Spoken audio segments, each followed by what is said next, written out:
잠언 4장 1절에서 9절까지만 보겠습니다. 잠언 4장 1절에서 9절입니다. 교독하시겠습니다. 제가 먼저 1절 읽겠습니다. 아들들아, 아비의 훈계를 들으며 명철을 얻기에 주의하라. 내가 선한 도리를 너희에게 전하노니 내 법을 떠나지 말라. 나도 내 아버지에게 아들이었으며 내 어머니 보기에 유약한 외아들이었노라. 아버지가 내게 가르쳐 이르기를 내 말을 내 마음에 두라. 내 명령을 지키라. 그리하면 살리라. 지혜를 얻으며 명철을 얻으라. 내 입의 말을 잊지 말며 어기지 말라. 지혜를 버리지 말라. 그가 너를 보호하리라. 그를 사랑하라. 그가 너를 지키리라. 지혜가 지혜이니 지혜를 얻으라. 내가 얻은 모든 것을 가지고 명철을 얻을지니라. 그를 높이라. 그리하면 그가 너를 높이 들리라. 만일 그를 부으면 그가 너를 영화롭게 하리라. 함께 있습니다. 그가 아름다운 것을 내 머리에 두겠고 영화로운 면류관을 내게 주리라 하시느니라. 아멘. 네, 인사 하시겠습니다. 한국말 하시죠. 기도하며 감사합니다. 네, 우리 계속해서 잠언서 말씀을 보고 있습니다. 주안에 우리 모든 가족들이 잠언을 하루하루 같이 온 가족이 묵상해 가면서 말씀하셔 주시는 지혜로 조금 더 한 발자국 주님 원하시는 자리에 서면 좋겠습니다. 우리가 1장부터 9장까지의 내용은 전체적인 내용은 지혜 그 자체에 대한 애찬과 또 지혜가 얼마나 소중한지 또 그 지혜를 우리에게 다시 한번 지혜 강조하고 있는 내용들을 계속해서 반복해서 듣고 있습니다. 1장에서는 그 지혜를 우리가 따라야 된다 이렇게 얘기를 했고 2장에서는 그 지혜를 구하기 위해서 참 우리가 애를 써야 된다. 지혜를 은과 보이보다 귀히 여기는 마음으로 찾고 구해야 된다라고 얘기를 했다면 어제 3장에서는 그 지혜를 따를 때 주시는 그 유익들을 그 어떤 결과들을 우리에게 동기부여청에서 이야기해 준 것을 우리가 들었습니다. 그래서 어제는 유독 그리하면 이란 말이 참 많이 나왔죠. 오늘은 이 말씀 안에서는 4장에서는 그 지혜를 다음 세대에 잘 전수해야 된다. 지혜는 다음 세대에게 잘 전해져야 된다. 이렇게 얘기합니다. 거듭 말씀인 것처럼 잠언이 말하는 지혜는 보통 세상 사람들이 말하는 어떤 처세술, 성공의 원리 그런 단순한 개념이 분명 아니죠. 잠언이 말하고 있는 지혜는 그 무엇보다도 하나님에 대한 지혜요. 하나님이 주시는 지혜입니다. 지혜라는 말 그 자체가 갖고 있는 의미를 우리가 잘 아실 겁니다. 지혜라는 말 그 자체는 어떤 사물의 이치를 잘 파악하고 어떤 것을 잘 분별해가지고 거기에 맞게 잘 처신하고 행동하는 거죠. 더 쉽게 말하면 알고 있는 지식이 잘 적용되는 겁니다. 예를 들어서 하나님은 모든 것을 지켜보고 계셔. 이 지식을 갖고 있다면 그 지식이 우리 삶 가운데 적용된다면 아무도 보지 않는다고 해서 쉽게 범죄하거나 잘못된 행동을 하지 않는다는 것을 행동으로 알고 있는 거고 그렇게 실제로 하지 않는 거죠. 그러니까 하나님을 알고 있는 바가 우리 삶을 이렇게 다스려가는 거죠. 하나님에 대한 바른 지식에 근거해서 판단하고 행동하고 처신한 이 모든 일련의 사고의 작용과 그 열매들이 바로 지혜인 것입니다. 그런 의미에서 어제 3장에서는 하나님에 대한 지혜를 우리가 알아갈 때에 하나님과의 관계가 분명 바뀐다고 했죠. 하나님을 우선시하게 되고 하나님을 신뢰하고 인정하게 되고 무엇보다도 하나님을 공경한다고 했습니다. 그러면서 하나님과의 공경에 대해서 이야기할 때 특별히 다른 문제보다 물질의 문제를 먼저 다루었죠. 내 소산물의 처음 익은 열매로 하나님을 공경하라. 유독 다른 것보다도 왜 물질 가지고 하나님과의 공경의 문제를 다룰까요? 무엇보다도 물질이 하나님의 자리에 대신할 때가 참 많다는 것입니다. 그래서 예수님께서도 신약에서는 그 물질에 대해서 만몬이라는 말을까지 쓰셨죠. 신의 자리에까지 있는 사람들이 가장 잘 섬기는 그 힘에 잘 장악당하는 그게 물질이기 때문에 그렇습니다. 그러면서 이 하나님의 지혜는 이웃과의 관계에서도 변화를 준다라고 말씀드렸습니다. 다시 말해 이 지혜는 실천적이라는 거죠. 만물을 지으신 그 하나님의 지혜, 달리 말해 그 만물에 부여하신 질서와 원리를 잘 알고 행동하는 겁니다. 만물을 지으신 하나님께서는 우리 인생들에게 그 만물을 통치할 자리에 세우셨습니다. 이걸 잘 안다면 우리는 만물의 지배를 받는 게 아니라 만물을 지배하려고 해야 되죠. 예를 들어서 물질에 대해서 아까 말씀드렸지만 물질을 지배한다는 것은 물질을 잘 다스려가는 것입니다. 그 물질이 우리 가슴에 있는 게 아니라 우리 손 아래에 있는 거죠. 그런데 요즘 많은 우리의 사람들은 물질이 가슴에 있거나 머리에 있습니다. 사람과의 사람 관계도 그 사람을 존중해주고 배려해주고 그 존재의 의미와 가치가 나와 다를 바 없는 인생들로 받아들여주는 마음을 가진 또 사실은 전 가만히 생각해봐도 인생들이 하나님의 형상으로 지음받았던 것만큼 충분한 근거가 있을까? 서로의 수많은 그 다름 속에서도 존중해 줄 수 있는 유일한 근거는 저희 인생도 하나님의 형상으로 지음받았다는 것. 이 진리가 사실은 우리 마음을 붙들어 존중하게 하고 배려하게 하는 것이죠. 이처럼 하나님에 대한 지혜와 하나님이 주시는 지혜는 총체적이며 실천적입니다. 그런 가운데 오늘 4장에서는 이 솔로몬이라고 생각한다면 이 솔로몬이 자녀를 바라보면서 갖는 마음이 남다름을 보게 됩니다. 특별히 여러분 1절 말씀 잠깐 다시 한번 읽어볼까요? 1절입니다. 시작. 아들들아 아비의 훈계를 들으며 명철없게 주의하라. 아멘. 계속해서 반복되는 말씀은 지금 내가 너에게 전하는 이 훈계, 지혜의 말씀, 다시 말하면 하나님에 대한 지혜와 하나님이 주신 지혜의 말씀을 담은 이 말씀들을 잘 들으면 좋겠다. 그리고 그 안에서 명철을 얻어라. 명철이란 말이 뭐죠? 바른 이해와 판단과 분별력을 가지면 좋겠다. 그런데 다른 앞서서 계속 그리고 뒤에로 나오는 것은 내 아들입니다. 3장 1절만 봐도 내 아들아라고 되어 있죠. 11절만 봐도 내 아들아라고 되어 있는데 유독 오늘 4장 1절만은 아들들아라고 되어 있습니다. 뭔가 이 솔로몬이 내내 지금 이야기를 하면서 그 마음이 애타고 깊은 애정의 자리로 향하고 있는 것을 보게 됩니다. 내 아들에게 뭔가 후계를 주는데 가만히 보니까 아들 또래가 보이는 거예요. 우리가 신앙의 현장에서 어느새 내 몸 하나 추스르기 좀 버겁다가 조금 성장해 가고 성숙해 갈수록 이제 주변이 보이죠. 그러면서 내 아들을 또래를 보게 되면은 또 그 함께하는 무리들을 보게 되면은 아들에게만 갖는 마음이 아니라 그들에게도 같은 국률의 마음과 애타는 마음을 갖게 될 것입니다. 우리 주 안에 우리 가족, 우리 성도님들의 마음 속에는 우리 자녀도 기이 여겨지고 소중히 여겨져야겠지만 우리 주 안에 있는 모든 교회 학교들이 같은 마음으로 바라봐지고 또 그들이 정말 하나님을 경외하길 원하는 애타는 마음이 아비의 마음으로 바라봐지는 그런 공동체가 건강한 공동체가 아닌가 싶습니다.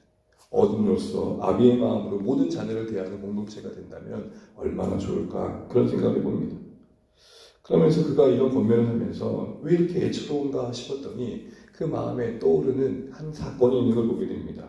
우리 3절 말씀 함께 읽겠습니다. 3절입니다. 시작. 나도 내 아버지에게 아들이었으며 내 어머니 보기에 유약한 외아들이었노라. 신앙의 전수가 이루어지는 현장입니다.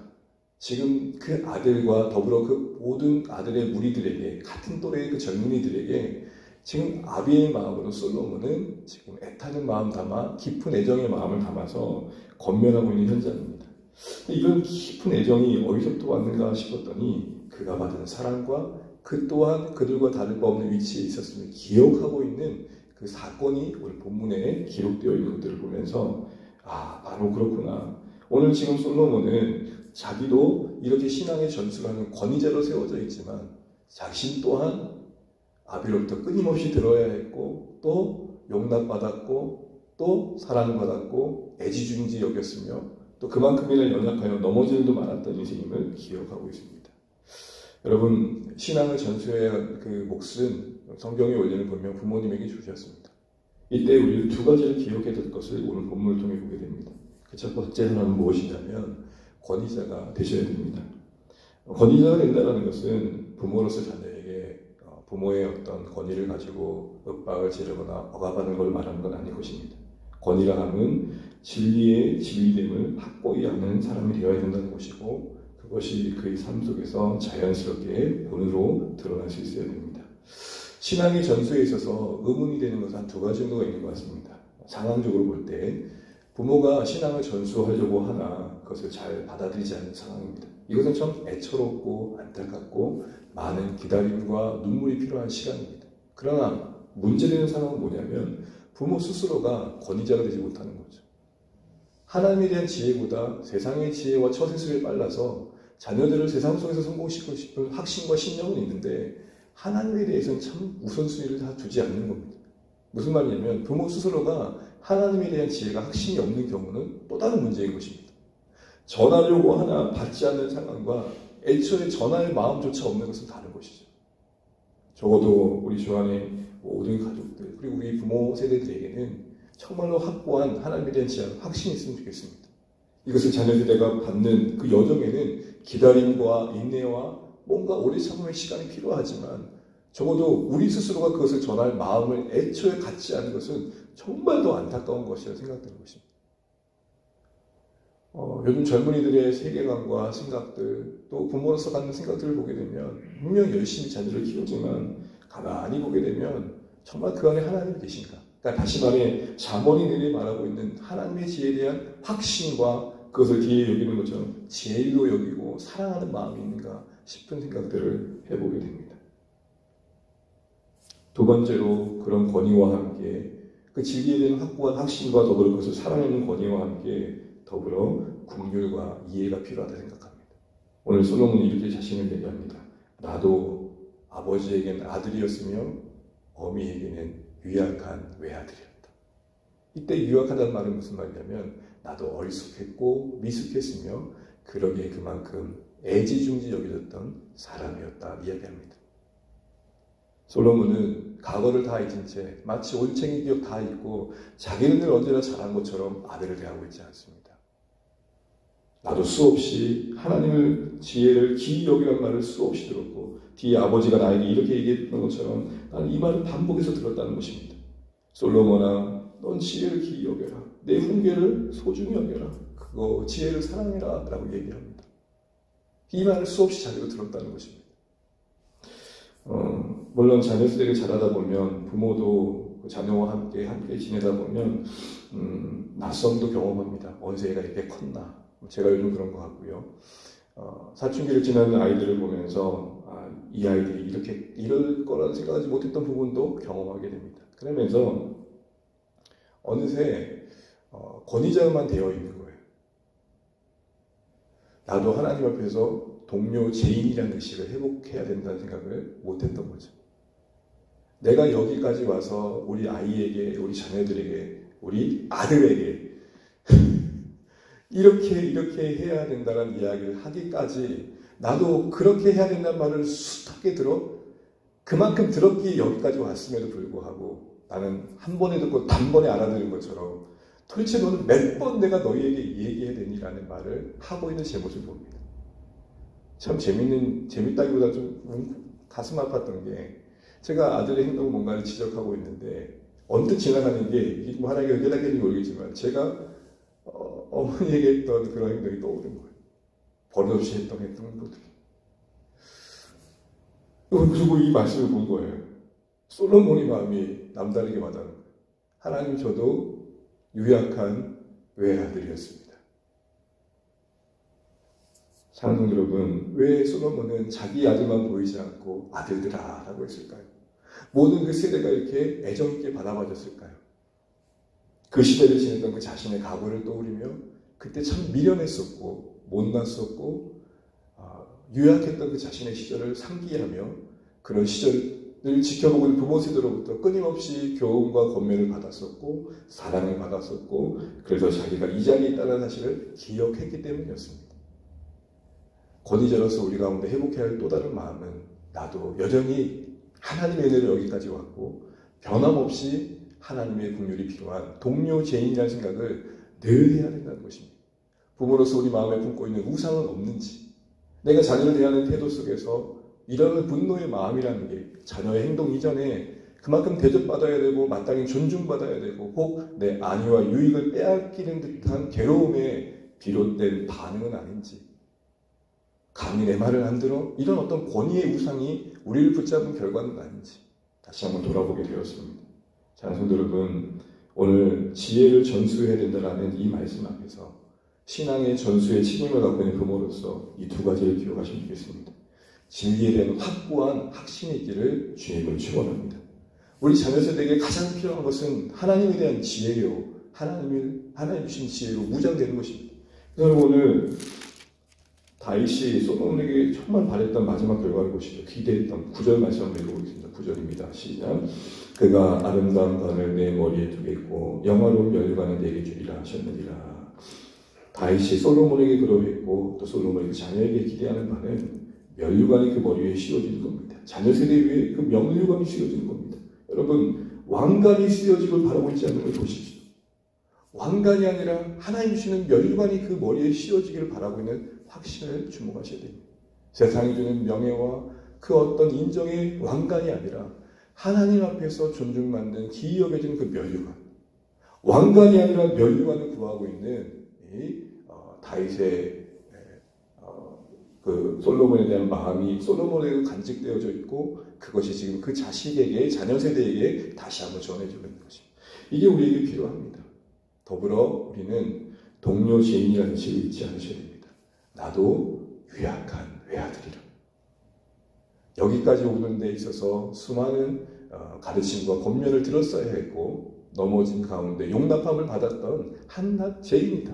지금도 변함없이 그 은혜와 긍휼이 필요한 인생임을 잊지 않으시고 권위자로서 당당하시고 확신 있게 서시되 또한 그 당당함과 확신이 지나쳐 권위적으로 흐르지 않도록 나도 하나님 앞에 유약한 인생임을 잊지 않는 겸손함도 갖추셔서 권위와 더불어 긍휼과 이해로 하나님의 부르신 그 부모와 또 그 신앙의 전수의 책임의 자리를 넉넉하게 감당해 갈 수 있는 우리 주 안에 우리 모든 가족 되시기를 주의 이름으로 축복합니다.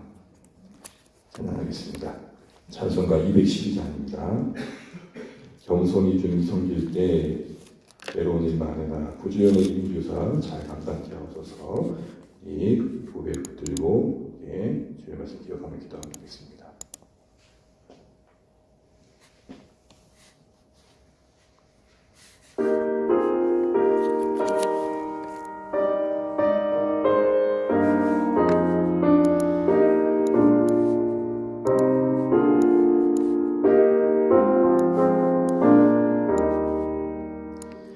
겸손히 주를 섬길 때 괴로운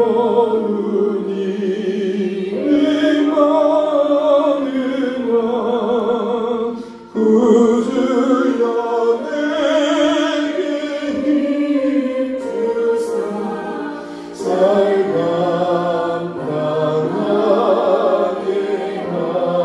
하소서. 인자한 말을 가지고 사람을 감화시키며 갈 길을 이끌이를 잘 인도하게 하소서.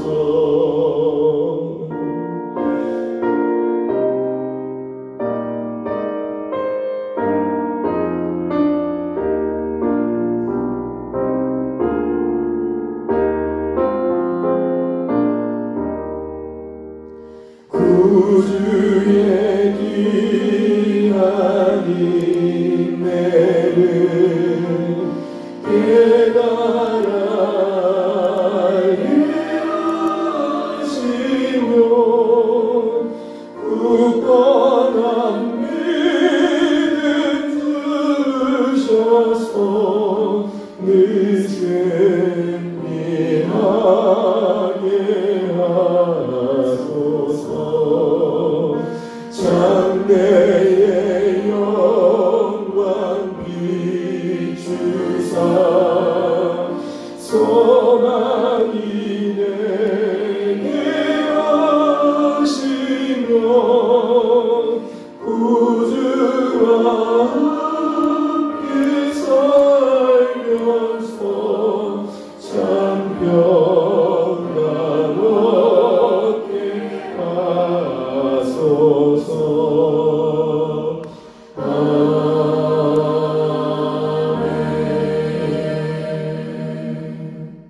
오늘 원하시는 데 감사하면서 기도하셨겠습니다. 오늘 다윗에게 아비에게 신앙의 전수를 받고 또 그 자식에게 신앙의 전수한 자기인 솔로몬이 두 가지의 모습이 있었습니다. 자녀에게는 면류관이 필요하다. 왕관의 열매가 필요하고 그 지혜, 그 하나님의 지혜를 사랑하고 그것을 품고 자라가는 가운데 하나님 앞에 존귀 여김받는 인생되는 것이 더 가치 있다는 것을 확신했습니다. 그래서 그것을 전합니다. 그러면서도 자신의 유약함을 떠올립니다. 나도 부모에게 용납받았던 시간들과 수많은 가르침을 반복해서 들어야 될 시간들이 필요했음을 기억합니다. 변함없이 하나님 은혜가 필요하다는 동료 제인으로서의 의식을 갖고 있음을 보게 됩니다.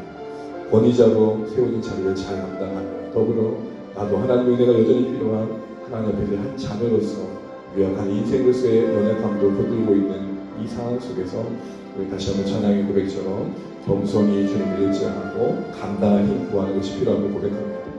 우리의 인내에 한계가 있음을 보게 되며 때로는 우리 오래 참음에 한계가 있음을 봅니다.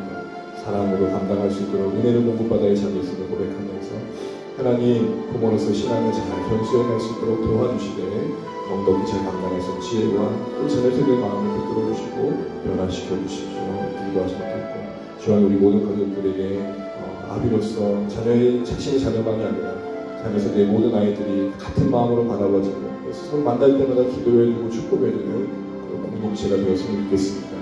주안의 가족들이 주님 예배로 모인 곳에도 사모하면 좋겠습니다. 수요 기도회 목장, 또 주의 예배를 기도해 주시고 우리 오늘도 사랑하는 우리 가족들과 또 VIP에서 기도해 주시면 좋겠습니다. 5월달 관계의 달로 우리가 보내고 있습니다. 사랑의 말씀 안에서 지혜의 말씀 안에서 하나님께서 원하시는 관계의 사랑의 모습들이 우리 가운데 나타날 수 있도록 기도하시고 오늘 하루의 일정과 또 하나님께 맡길 제목들을 가지고 기도하시기에 주님의 평안한 한 달 되시길 축복합니다. 기도하겠습니다. 하나님 아버지 은혜를 감사합니다. 우리를 붙들어 주시고 우리가 주의 은혜와 사랑 가운데 도와주시고 아버지 하나님의 은혜를 베풀어 주시고 그래서 하나님 수 있도록 도와주시고